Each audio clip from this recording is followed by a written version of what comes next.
Old Phoebe said something then, but I couldn't hear her. She had the side of her mouth right smack on the pillow, and I couldn't hear her. "What?" I said. "Take your mouth away. I can't hear you with your mouth that way." "You don't like anything that's happening." It made me even more depressed when she said that. "Yes, I do." "Yes, I do." "Sure, I do." "Don't say that. Why the hell did you say that?" "Because you don't. You don't like any schools. You don't like a million things. You don't." "I do.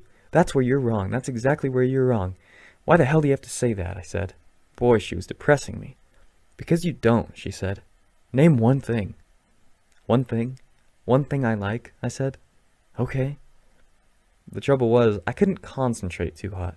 Sometimes it's hard to concentrate. "One thing I like a lot, you mean?" I asked her. She didn't answer me, though. She was in a cockeyed position way over the hell on the other side of the bed. She was about 1,000 miles away. "Come on, answer me," I said. "One thing I like a lot, or just one thing I like?" "You like a lot." "All right," I said. But the trouble was, I couldn't concentrate. All I could think about were those two nuns that went around collecting dough in those beat-up old straw baskets, especially the one with the glasses, with those iron rims, and this boy I knew at Elkton Hills. There was this one boy at Elkton Hills, named James Castle, that wouldn't take back something he said about this very conceited boy, Phil Stabile. James Castle called him a very conceited guy, and one of Stabile's lousy friends went and squealed on him to Stabile.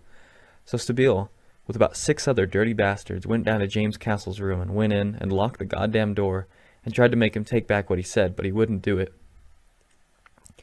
So they started in on him. I won't even tell you what they did to him. It's too repulsive. But he still wouldn't take it back, old James Castle.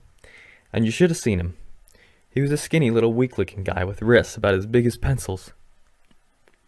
Finally, what he did, instead of taking back what he said, he jumped out the window. I was in the shower and all, and even I could hear him land outside. But I just thought something fell out the window, a radio or a desk or something, not a boy or anything. Then I heard everybody running through the corridor and down the stairs, so I put on my bathrobe and I ran downstairs too. And there was old James Castle, lying right on the stone steps and all. He was dead, and his teeth and blood were all over the place, and nobody would even go near him. He had on this turtleneck sweater I'd lent him. All they did with the guys that were in the room with him was expel them. They didn't even go to jail. That was all I could think of, though.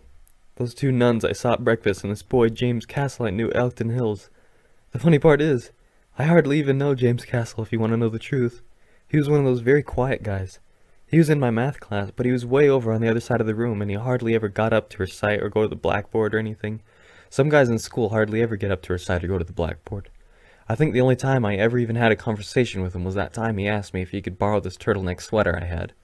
I damn near dropped dead when he asked me. I was so surprised and all. I remember I was brushing my teeth in the can when he asked me. He said his cousin was coming up to take him for a drive and all. I didn't even know he knew I had a turtleneck sweater. All I knew about him was that his name was always right ahead of mine at roll call. Cable R, Cable W, Castle, Caulfield. I can still remember it, if you want to know the truth. If you want to know the truth, I almost didn't lend him my sweater, just because I didn't know him too well.